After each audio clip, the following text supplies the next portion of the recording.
Championship transfer window has genuinely been crazy. When you look at all the deals that have gone out of the Championship and in the Championship, the amount of money that's been spent by some individual clubs is absolutely crazy. And the amount of activity at some clubs is absolutely crazy. We're going to be looking at everything in the transfer window and talking all about the transfer window and deadline day as well. Because, of course, today it is Championship. It is the Championship and, in general, the football transfer deadline day. If you're a Championship fan, then do hit subscribe on this channel. We do daily content talking about all of your teams every single day in the Championship. So if you support any team in the Championship, this is the place to be. Do hit that subscribe button. It only takes 1 second. And do drop a like as well if you do go on to enjoy the video. And I want to just start off by talking about some of the biggest transfers, because especially the transfer fees that are getting talked about. And the one that I want to talk about the most is the kind of outgoings from the Championship, because some of the deals that have gone out of the Championship this window have been absolutely crazy, especially looking at Southampton, who, of course, have sold Tyler Diblin and as well as that Matías Fernández for a combined like £84 million, I think with sell-on clauses included as well. There's such big deals coming out of the Championship. And of course, these are players that were very good. They were decent enough in the Premier. I think Tyler Diblin's a player that's got a lot of potential. That's the reason why he's kind of got that price tag over his head. Of course, like 19, 20 years or whatever he is. Still very young, and of course, kind of burst onto the scene last season at Southampton and did look good when he first came onto the scene. Got a lot of potential. Matías Fernández just signed for West Brom. I think a fantastic West Ham. A fantastic signing for West Ham. I think he had a really good debut yesterday against Nottingham Forest and really impressed in the middle of the park. So good on the ball, good at driving the ball forward. Got a good pass on him as well. He's got so much and he brings so much energy to. He brought so much energy to that Southampton team last season. Was one of the stars and was definitely for me their star player last season, and absolutely deserves his chance to shine in the Premier League at West Ham. And as I say, he started off really well at West Ham. Then you're looking at, of course, the Ipswich were always going to sell players as well. And Murray Hutchinson, they got a really good fee for £37.5 million. You know, you're looking at big fees coming out here for players that have been, they're coming from Championship clubs at the end of the day. It's got to be a record in terms of how many signings we're getting in terms of how big these fees are. I can't remember a season where we've had this many for these kind of prices as well. It just kind of shows how successful it is for Premier League teams even delving into the Championship and bringing in players that are from Championship clubs at the time. Because you look at some of these fees, of course, Liam Delap as well. It's mainly, of course, players that have gone from kind of teams that are Premier League teams last season. You look at the likes of Leicester being in there, Southampton and Ipswich, of course, being very popular. You've got 2 Leicester players in there. You've got Southampton players right at the top. You've got Ipswich players in there as well. And a couple of other ones as well, going to Championship clubs in Finn Azaz, of course, recently signing for Southampton from Middlesbrough. Of course, put up some very good numbers last season in the Championship at Middlesbrough. And especially towards kind of the start of the season, Finn Azaz was regarded as maybe even the best player in the Championship at one stage. He definitely wasn't over the course of the season, but a little bit inconsistent, but a player that has put up very good numbers in the last 12 months in the Championship, especially, of course, Borja Sainz, who was a player that was unbelievable as well at the start of the season and kind of fell off in the second half of the season, but Norwich got a good fee for him. You're talking about some real big fees there. Of course, Jonathan Rowe was already on loan at Marseille last season, and that's now permanent.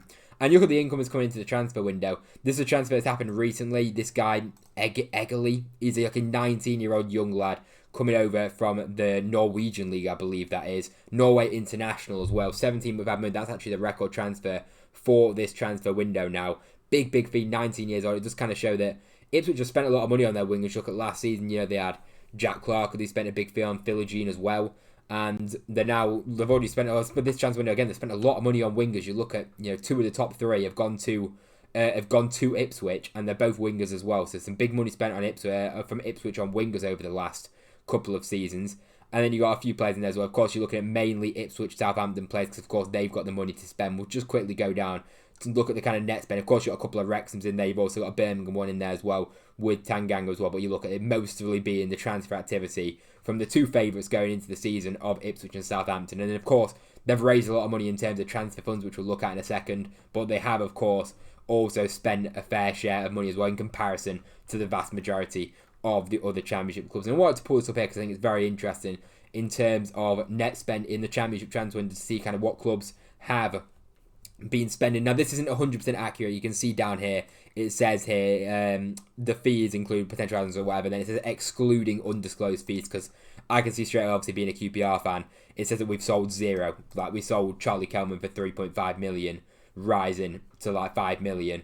And as well as that, I mean, for us as well, we also got like the Eze fee as well. Eze obviously moving on to Arsenal, we got a percentage of the profit as well, which equates to like £6 million. So it wasn't actually that bad. It looks worse there than what it actually is.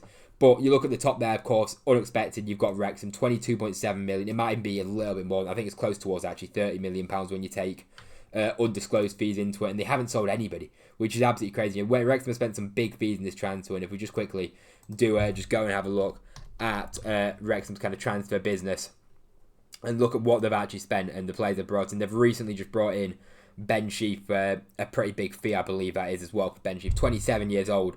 This guy's a top player at Championship level. And Coventry have just got so many options in their side. They were actually, it's not going. I don't think it's going to hurt Coventry as much as maybe people would think with the fact that Ben Sheaf's going, because Coventry have got so many players in the middle of the park, of course, Matt Grimes, Victor Torp as well. They've got so much quality. They can afford to sell somebody like that to Wrexham, but they're bringing in a player that's been unbelievable at Coventry for numerous seasons now. He's been regarded as genuinely, it sounds like, the best central midfielder in the Championship in certain points, or at least top 3.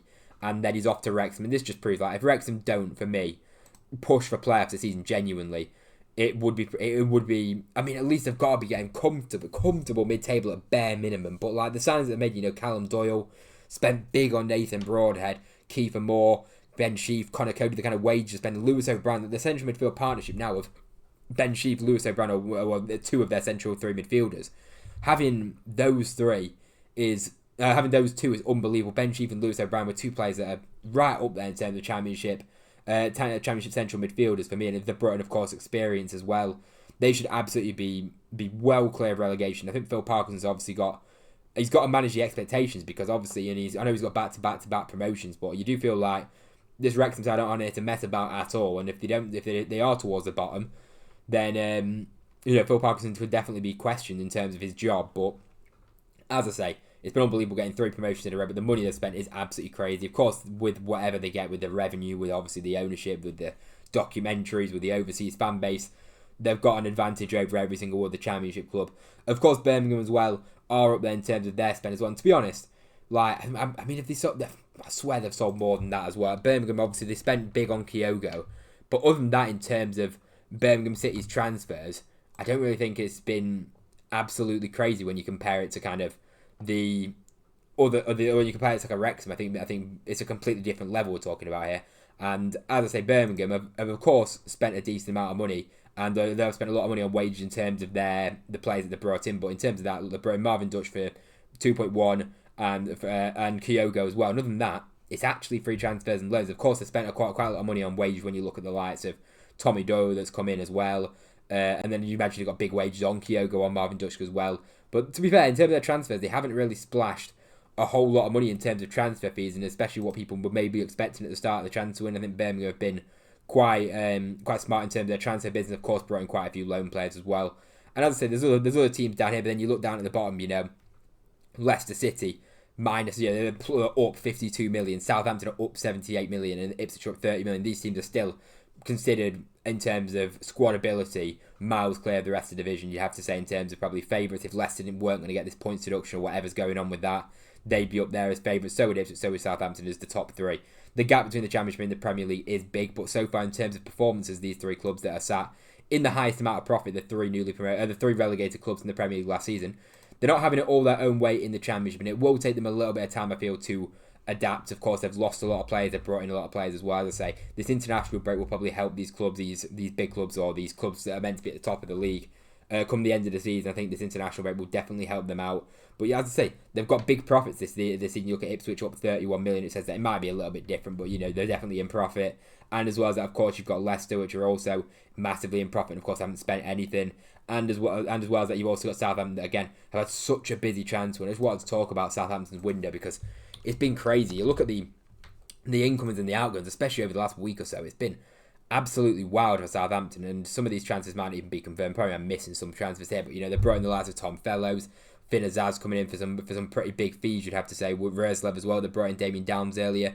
And then you look at the players out, it's been wild in terms of that. Of course, Ben Brereton Diaz, a deadline day transfer. We'll get onto the deadline day transfers in a second, but Ben Brereton Diaz, one of them players on deadline day that's gone out on loan to Derby County. Matis Fernandez, they got a huge fee for him, of course, 42 million. Tyler Diblin's gone, Tugawara's gone, Aaron Ramsdale, Bednarek, Cal They've had an absolutely wild transfer window in terms of incomings and outgoings. It's been a very, very interesting end to the window for Southampton. A really interesting one on deadline day, I think, is El Canouse, to be honest. I think El Canouse is just such an interesting one because with Leicester, it looked to be they were going to end up keeping him with the PSR things that they had, and they were back in line against what El Canouse was going to end up staying. They had offers from Crystal Palace of at least 25 million. I think they could have maybe even got 30 million pounds for El Khanous to Crystal Palace, and he's ended up going to Stuttgart on a loan deal with an obligation to buy at the end of the loan deal, which I think is it's just very strange. Like, Leicester could have sold him a couple of weeks ago, had been more prepared for what's going on. Of course, it's all a bit of a mess on deadline day.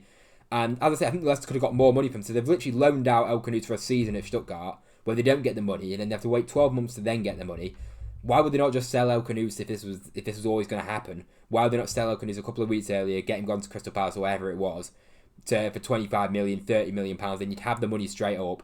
I don't really know what they're doing in terms of that. Of course, El Khanous wanted to leave in the end. Another interesting deadline day, Erling Jr.'s gone into West Brom. Played a bit for Middlesbrough last season, of course. Started 11 games, 16 matches. Wasn't too bad for Middlesbrough. I think he played kind of everywhere, really. He played in multiple different positions. Played in fullback as well for Middlesbrough. So it'd be interesting to see where he kind of slots into that West Brom side. Of course, start of the season really, really well. Leicester have actually brought in a forward as well to they needed a forward option, just a number 9 option. Of course, they got Ayew, but they needed somebody else in there. They brought in this guy, Julian Carranza, who has got a really good record over in the MLS. Kind of struggled at Feyenoord last season since he signed for them, but he didn't start a whole lot of games because he just started 9 matches. 21 games altogether, 4 goals, 1 assist, 820 minutes. Not a terrible record. Of course, it's hard when you're coming off the bench. You look at his minutes that he got. It just wasn't really ideal coming on for them kind of minutes. It's always difficult. So it'd be interesting to see if this guy gets good minutes for Leicester and how he just kind of get on. I think, as I said before, Ben Sheep is a big transfer on deadline day. It's another one for Wrexham where you think they've just got to be up there. They've just got to be. They've got to be at least pushing players. With the signings they've made, I really think they should be, as I say, minimum mid-table. They shouldn't be anywhere near a relegation battle with these signings. That kind of money they've spent, £30 million, whatever it is, absolutely wild. So they absolutely have to be up there. And as I say, pressure is on Phil Parkinson in terms of that. Sheffield United have been busy. They brought in a couple of players as well. Bristol City brought in Neto Borges as well on a loan deal. I think Ben Brereton Diaz is a very interesting one at Derby County. Of course, the players that they brought in Derby are interesting because they brought in Carlton Morris. He kind of lost his way a little bit at Luton. He started well. Ben Brereton Diaz is another player that's lost his way at Southampton. There's no doubt about it. Even at Sheffield United when he came in second half of the season, he struggled overall. You'd have to say his goal contributions weren't bad. To be fair, 4 and 3 assists isn't too bad. But I do think overall he struggled on his loan spell at Sheffield United. It wasn't quite as successful as when he signed for them when they were in the Premier League. And as I say, it's been a few years now where Ben Brereton Diaz just quite simply hasn't been at his best at all. So it'd be interesting with John Eustace bringing him in. I'm sure he'll know quite a lot of the players as well because obviously, Ben Brereton Diaz used to play for Blackburn and Derby County have got a lot of ex-Blackburn players. So I'm sure he'll be quite familiar with a lot of his teammates already over at Derby County. So maybe you can see him get the best out of him because the last time he really saw the best out of Ben Brereton Diaz was in them seasons over at Blackburn where he was really, really impressive. So I think it's a very, very interesting signing there for Derby County. Of course, there's going to be a few more deals done by the time this video's out, and there'll be a few more that I'll definitely talk about in the coming days. But let me know how your team's getting on in the transfer window. Let me know what you think of your team's transfer business in the comment section down below. I'd be very interested. I'd be very interested to get you everybody's thoughts and see what they think about their individual teams. As they do, drop a comment if you do feel like it as well. And drop a like as well if you enjoyed the video. It'd be very greatly appreciated. And as well as that, do hit subscribe on the channel if you're a Championship fan. If you watch this point in the video, you may as well hit that subscribe button. It only takes 1 second and it'll be very greatly appreciated. As I say, if you're a Championship fan, this is the place to be, so do hit that subscribe button. Anyway, that'll about do for the video. If you enjoyed it, drop a like, subscribe if you're new. Thank you very much for watching. I hope you enjoyed, and I'll see you in the next one.